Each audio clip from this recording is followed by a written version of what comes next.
चंद्रमा पे रहने का। तो चंद्रमा पे बहुते गढ़ा गढ़ी है, कहते चंद्रमा में दाग है। कोई खलिया आदमी रहेगा ना तो चांद को देखेगा कितना सुंदर है। अरे यार उसमें सुंदर कौन चीज लगता है हमरा ना बुझाता है।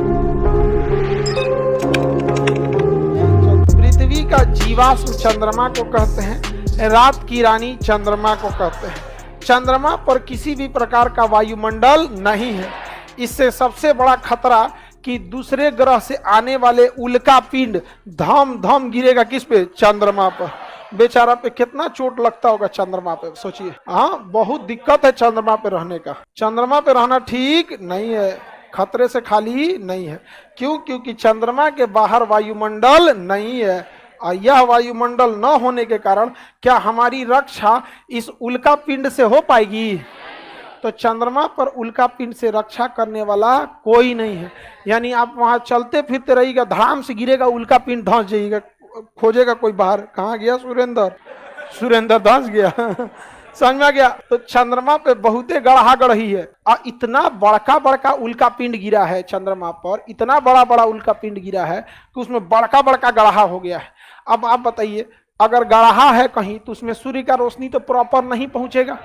बड़का कुआं के अंदर सूर्य का रोशनी जाता है, अब बड़का बड़का गढ़ा में सूर्य का रोशनी जाएगा। वही हम लोग चंद्रमा को देखते हैं तो जहां गढ़वा है, रोशनी नहीं गया, उसको दाग दिखता है, धब्बा दिखता है। तो लोग कहते हैं चंद्रमा में दाग है, चांद में दाग है। कोई खलिया आदमी रहेगा ना तो चांद को देखेगा कितना सुंदर है। अरे यार उसमें सुंदर कौन चीज लगता है हमरा ना बुझाता है। नहीं जा बाका गोल थरिया ऐसा तो दिख रहा है, लेकिन जब लड़का सबको लाल पीला हरा की दुनिया में जाता है सुनना तो कल्पनाशील हो जाता है, वाह चांद सुंदर। उससे पहले उसको पता नहीं है, नहीं समझा, चांद सुंदर है। आप हाँ चांद के पार चलो, ऑक्सीजन नहीं है उधर, आगे बढ़े। हाँ ले जाके मारे के फेरा में है, सही कह रहा है। लड़की लोग को अगर कोई कहे कि चांद के पार चलो तो कहे हमरा ना मरना है, मारो और देगा ले हो जाके उन्हें कहीं चांद के पार चलो। गढ़ा है उधर खाली, कोनो गढ़ा में फेंक के चला आएगा। चांद पे पाए जाने वाले ग्रहों को क्रेटर कहते हैं। चंद्रमा पे जीवन संभव नहीं है क्योंकि वायुमंडल न होने के कारण कब उल्का पिंड गिर जाएगा और कब कहीं धधकता हुआ सौर ज्वाला चलाएगा। अरे वायुमंडल रहेगा तब ना उसको बाहर कर देगा, ऑरोरा ओरियोलिस, ऑरोरा बोरियोलिस। कहीं झुलस के मरेगा कभी आदमी, कहीं दबा के मरेगा। अच्छा, वायुमंडल न होने के कारण ध्वनि उत्पन्न तो हो सकती है, सुनाई नहीं देगी, क्योंकि ध्वनि वायु के रास्ते या जल के रास्ते या ठोस के रास्ते ही जा सकती है।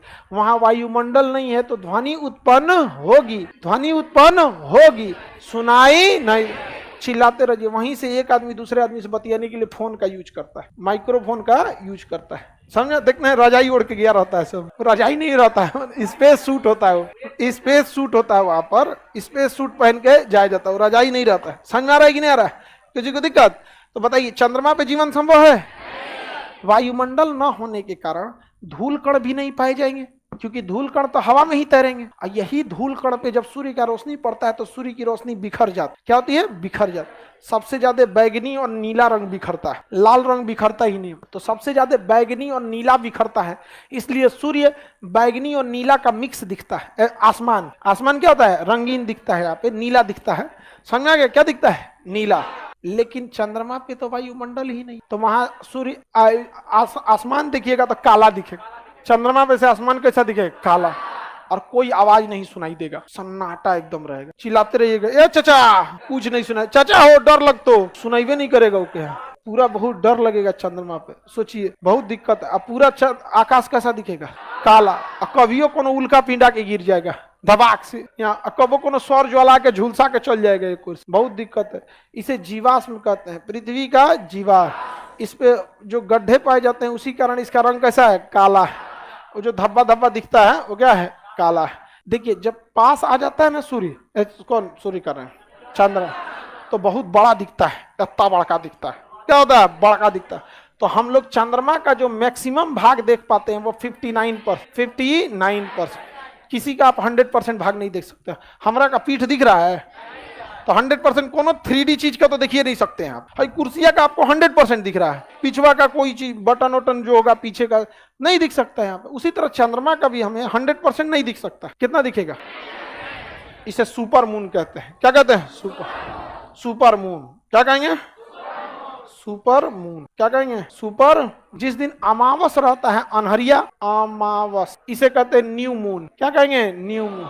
आज जिस दिन पूर्णिमा रहता है उस दिन फुल मून। कौन सा मून? Full moon. समझ में आ गया? आज जिस दिन बाका दिखेगा, पास आ गया तो सुपर मून, पास आया तो गायब हो गया न्यू मून। New moon. बड़का पूर्णिमा, फुल पूर्णिमा, पूर्णिमा। भूत चुड़ैल ये सब निकलती है अमावस। हाँ, अमावस के दिन देखिएगा ना, चुड़ैल उड़ैल रहेगी, पिछले जन्म का बदला लेगी। यहाँ पे तुम पिछले जन्म में पति को मारा था, मैं इस जन्म में लेके जाऊंगी। ऐसा फिल्म देखेंगे ना, उसमें ऐसे एगो मिथुन का फिल्म है, मैं कीला गाड़ती हूँ के पैरवे में 20 साल बाद, 20 साल ले का इंतजार करती है। लड़का इंतजार करेगा 20 साल, बदल दूसरा देख लेता है, चल गए दूसरा देख रहे लड़का कचरा होता है। चंद्रमा का महीना कितने दिन का? इसका मतलब अगर किसी महीने में पहली या दूसरी तारीख को ही पूर्णिमा पड़ गया तो उसी महीने में लास्ट में 28 और 29 तक में फिर दूसरा का पूर्णिमा पड़ेगा। तो एक ही महीने में 2 पूर्णिमा पड़ सकते हैं। शर्त यह है कि शुरुआती तारीख को होनी चाहिए 1, 2 या 3 तारीख। समझ आ गया कि नहीं? 1, 2 या 3 तारीख। तो जब कभी भी एक ही महीना में दो को पूर्णिमा पड़ जाएगा तो पहला पूर्णिमा को पूर्णिमा और दूसरा का पूर्णिमा को ब्लू मून। क्या कहेंगे? Blue moon. तो सेकेंड पूर्णिमा को क्या कहते हैं? एक ही महीना के सेकेंड पूर्णिमा को ब्लू मून। क्या कहेंगे? Blue moon. एक के महीना में अगर सेकेंड पूर्णिमा पड़ा तो पहला पूर्णिमा को पूर्णिमा और दूसरा का पूर्णिमा, हाँ, ब्लू मून। कभी कभी ग्रहण लग जाता है। क्या होता है? ग्रहण और कंप्लीट चंद्र ग्रहण लगता है। तो चंद्र ग्रहण में सूर्य का प्रकाश चंद्रमा तक नहीं पहुंच पाता है, लेकिन सबसे दूरी तक कौन सा रंग पहुंच जाता है? लाल। तो सूर्य के रंगों में 7 रंग छुपा है। पूर्ण चंद्र ग्रहण के समय 7 में से 6 रंग